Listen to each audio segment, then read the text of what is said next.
ഹജ്ജ് കർമ്മങ്ങൾ നാളെ ആരംഭിക്കും. തീർത്ഥാടകർ ഇന്നു മുതൽ മിനായിലേക്ക് നീങ്ങും. ഇന്ത്യയിൽ നിന്നെത്തിയ 1.25 ലക്ഷം തീർത്ഥാടകരും ഇപ്പോൾ മെക്കയിലുണ്ട്. ലോകത്തിന്റെ നാനാദിക്കുകളിൽ നിന്നെത്തിയ തീർത്ഥാടകർ ഹജ്ജിനുള്ള ഒരുക്കങ്ങളുമായി മക്കയിൽ കാത്തിരിക്കുകയാണ്. മിനായിലേക്ക് പുറപ്പെടുന്നതിന് മുമ്പ് മക്കയിലെ ഹറം പള്ളിയിൽ നിർവഹിക്കുന്ന ഖുദൂമിന്റെ തവാഫിന്റെയും സായിയുടെയും തിരക്കിലാണ് പല തീർത്ഥാടകരും ഇപ്പോൾ. ഇന്ത്യയിൽ നിന്നുള്ള തീർത്ഥാടകർ ഇന്ന് രാത്രി മിനായിലേക്ക് നീങ്ങിത്തുടങ്ങും.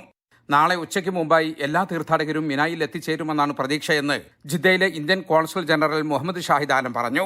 India has received a total quota of about 175,000 and all of the pilgrims from India have arrived and they are now in Makkah. On 13th June from the evening the pilgrims will start moving to the holy sites of Mina. സുഗമമായി ഹജ്ജ് കർമ്മങ്ങൾ പൂർത്തിയാക്കാനുള്ള എല്ലാ തയ്യാറെടുപ്പുകളും Saudi ഭരണകൂടം പുണ്യസ്ഥലങ്ങളിൽ പൂർത്തിയാക്കിയിട്ടുണ്ടെന്നും consul general പറഞ്ഞു. The Kingdom of Saudi Arabia and the concerned Saudi authorities have made an elaborate set of arrangements in Mina, Arafat and Muzdalifah with an aim to enhance the safety and security of the pilgrims.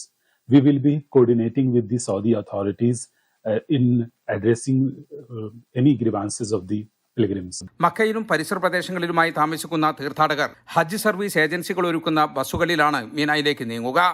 20 ലക്ഷത്തിലധികം തീർത്ഥാടകർ ഇത്തവണ ഹജ്ജ് നിർവഹിക്കുമെന്നാണ് report. ഇന്ത്യയിൽ നിന്നും 1.25 ലക്ഷത്തോളം തീർത്ഥാടകർ ഹജ്ജിനെത്തിയിട്ടുണ്ട്. മക്കയിൽ നിന്നും ജലീൽ കണ്ണമംഗലം, 24.